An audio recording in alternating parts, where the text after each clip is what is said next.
Alright guys, what's going on? Welcome back to another video. So super simple, quick, short, basic video for you guys today. I'm just going to show you my straddle press handstand progression. So if you guys follow me on Instagram, then you've probably already seen me do this, but I've never actually posted this on YouTube. So I kind of wanted to. Calisthenics is something I'm into. I think I'm going to do a lot more of this body weight type stuff during the winter, so make sure you follow me along for that. But yeah, so this isn't necessarily a tutorial, but I'm just going to show you guys like a couple progression steps that I use to get my straddle press handstand. All right, hopefully the lighting is all right, but first up, just a regular handstand. Ugh, all the blood just rushes to your face. All right, so for a basic handstand, guys, like I said, not necessarily a tutorial, just gonna give you guys a few tips, my thought process. So basically, last year I made a video about practicing a handstand every day for like, I don't know, like a month or something. And then I did build up to like a 45-second, I think, handstand. So I think right now I could probably hold one for about a minute. So you wanna make sure your handstand is like solid. It needs to be comfortable, it needs to be consistent is the biggest thing. So if you notice, I get into mine typically from the sprinter's setup. So you can do it from standing if you want, but I like to just have my hands already on the ground, kind of my feet in that sprinter start, and then kick up my my left leg. And like I said before, it just needs to be comfortable. And I started variating with different poses, so I don't know if I'm really gonna be able to capture them too well on the angle here, but I mean, I do like a little straddle pose in the air. I've done like, with my feet together, kind of like a lotus style, done like a figure four with my legs. So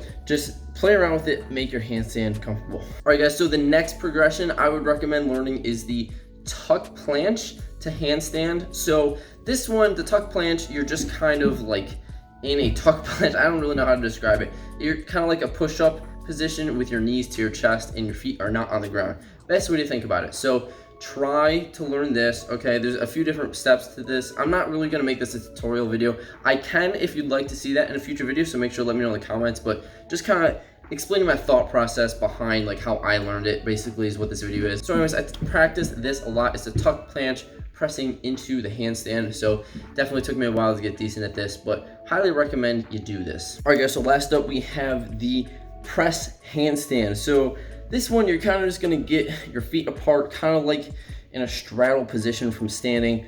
Put your hands on the ground a couple feet in front of you, and what I find is helpful is to just kind of like rock forward a couple times, get that momentum going. And then when you're ready, you're gonna launch yourself onto your hands, put all the weight through your arms, and try to get your feet off the ground. This is gonna be a lot of like your glutes and the inside of your leg muscles, just like snapping your legs together at the top. Ideally, you're gonna wanna be able to do that. It's gonna be kind of hard to do at first. It's gonna probably feel very uncontrolled, but that is definitely another thing that I found super helpful to learning the straddle press handstand. Because straddle press handstand is basically the press handstand, except you start from a straddle on the floor.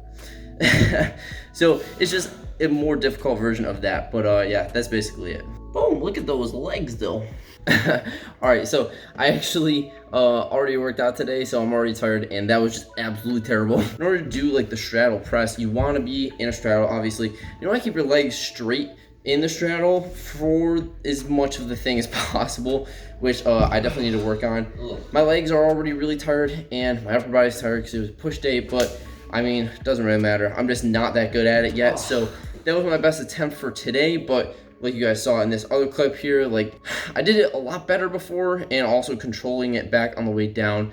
The eccentric portion, training that alone is definitely gonna help you like progress. So I don't know if anyone's interested in learning stuff like that, but those are basically the steps that I would recommend doing. It's honestly not too bad once you just like start practicing it more. Honestly, just go into a handstand, put your legs in a straddle, and then try to control it on the way down. Train that a bunch, and it's gonna feel a lot easier. But guys, like I said earlier, the main thing I would say you need to focus on is you gotta have a good handstand, because if you can't balance in a handstand from like the most controlled position ever, like from standing or from a sprinter's step, then how do you expect to control it from like when you're pushing so hard through your shoulders, just like giving everything you can just to get up into the handstand? Like you're never gonna be able to balance. So like definitely train your handstand a lot, and then work some strength progression stuff like the tuck planche. If you guys can do a tuck planche to a handstand, then you can probably do press to handstand. It's not too difficult. But yeah, speaking of all this health and fitness and getting swole stuff, make sure you guys go check out my training program. So if you guys want a one-time purchase only, it's a complete PDF downloadable program, is a push-pull legs 3 or 6 day per week workout split. So I actually designed every spec of this program myself, put it together, put a whole bunch of pictures, some nice text in there. So make sure you guys go check that out if you're interested. You never have to buy another workout program because I put in a progression scheme that you can basically progress using that same program for like an indefinite period of time. It also comes fully equipped with a full page of exercise substitutions. So for every exercise that's listed in the program, there's a list of other exercises you could do instead of that. So in case you have equipment limitations or like you don't go to a gym, things like that, you can probably still find a good substitution for those exercises. So anyways, make sure you go check it out. I will put that as the top link in the description. Yeah, it's really cool, and you don't need to pay anything more than just a one-time payment, and you get the program. Or if you want to pay more than one time, then email me at ninjaticathletics@gmail.com to get started for your online coaching, because I am offering my coaching services. So this is the ad right here. It's pretty sick. I like it a lot. And yeah, I mean, I'm super excited to start working with some of you guys that are already signed up. So if you're interested in that, make sure to shoot me an email. Otherwise, download the program or go get yourself a Ninjatic coffee mug. We've got white with black text and a black with white text. So yeah, lots of good stuff coming in, guys. I hope you enjoyed this video. If you did, make sure to give it a like, hit that subscribe button if you are new, and I will catch you in the next video. Peace.